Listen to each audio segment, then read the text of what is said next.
మాజీ ఎంపీ ఉండవల్లి అరుణ్ కుమార్ చంద్రబాబు ప్రభుత్వాన్ని కడిగి పారేశారు. పట్టిసీమ పేరుతో కోట్లు దోచుకుంటున్నారని ధ్వజమెత్తారు. పట్టిసీమ మీద ఉన్న ఆసక్తి పోలవరంపై ఎందుకు లేదని ప్రశ్నించారు. చెంబుతో నీళ్లు తోడేయడం నిధుల అనుసంధానం కాదని ఎద్దేవా చేశారు ఉండవల్లి.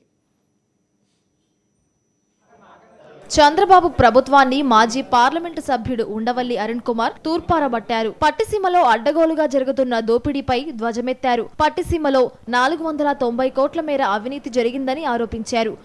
490 కోట్ల రూపాయలు ఇంత చిన్న వర్క్లో 2 ఏళ్ల కోసం చేసిన టెంపరీ వర్క్లో 490 కోట్ల అవినీతి మొదలెడితే ఫస్ట్ది ఇది చంద్రబాబు నాయుడు గారు కొత్త రాష్ట్రం ఏర్పడిన తర్వాత, కొత్త ముఖ్యమంత్రి అయిన తర్వాత కొత్తగా మొదలెట్టినటువంటి మొట్టమొదటి వర్క్లో 490 కోట్ల రూపాయల అవినీతి అంటే దాని గురించి నోరెత్తడానికే ఇష్టపడలేదే.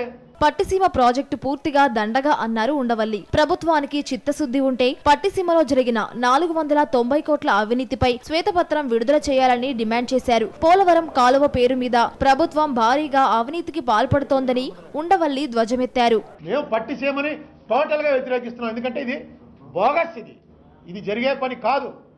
పోలవరం కాలువ తవ్వటానికి రాజశేఖర రెడ్డి ఎంత డబ్బు ఖర్చు పెట్టాడు, మీరు ఈవేళ దాన్ని వాటర్ తీసుకెళ్ళడానికి మీరు ఎంత డబ్బు ఖర్చు పెట్టారో ఒక్కసారి ప్రకటించండి. ఈ మధ్య మీరు 2 నెలల్లో తవ్వినటువంటి కాలువలకి ఎంతెంత డబ్బు ఇచ్చారు, ల్యాండ్ ఎక్విజిషన్కి ఎకరానికి ఎంత ఇచ్చారు, రాజశేఖర రెడ్డి టైంలో రాజశేఖర రెడ్డి ఎంత ఇచ్చాడు, తవ్వినందుకు క్యూబిక్ మీటర్కి రాజశేఖర రెడ్డి ఎంత ఇచ్చాడు, మీరెంత ఇచ్చారు, ఇవి కూడా ఒక టేబుల్ వేసి ఒక శ్వేతపత్రం ప్రకటించినట్టయితే కనీసం చదువుకుంటాం. మరోవైపు నదుల అనుసంధానం తానే చేశానని చెప్పుకుంటున్న చంద్రబాబును ఉండవల్లి తీవ్ర స్థాయిలో దుయ్యబట్టారు.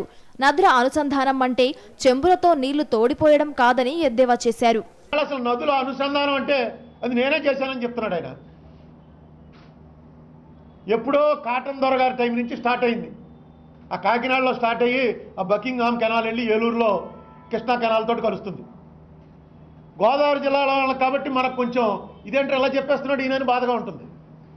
కానీ ముఖ్యమంత్రి స్థాయి మనిషి చెప్తుంటే టీవీలన్నీ లైవ్ చూపిస్తుంటే ఏమో నిజమేమో మనకు తెలిసింది తప్పేమో. నదుల అనుసంధానం అంటే ఆయన అలాగా తీసుకెళ్ళి ఒక చెంబుతోటి అందులో నీళ్లు పోయడమే అనుసంధానమేమో అని ఒక అనుమానం వస్తుంది. ఎంతకాలం చేస్తారు ఈ మాయ?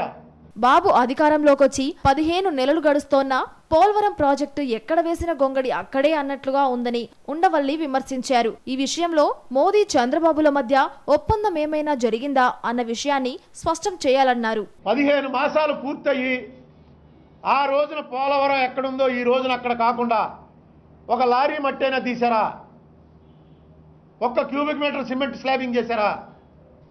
దీంట్లో ఉన్నటువంటి ఒకే ఒక ఐడియా, నా భయం ఏంటంటే మోడీ గారికి చంద్రబాబు నాయుడు గారికి ఏదైనా అగ్రిమెంట్ అయిందా?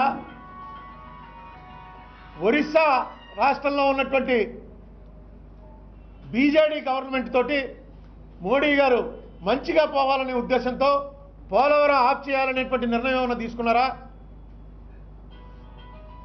నువ్వు పట్టిసీమ కట్టేయాలని ఏమైనా చెప్పారా? పట్టిసీమలో 490 కోట్ల అవినీతిపై, పోలవరం కాలువ నిధులపై ప్రభుత్వం శ్వేతపత్రం విడుదల చేయకుంటే ఉద్యమం తప్పదని ఉండవల్లి హెచ్చరించారు. జనరల్ డెస్క్, సాక్షి న్యూస్.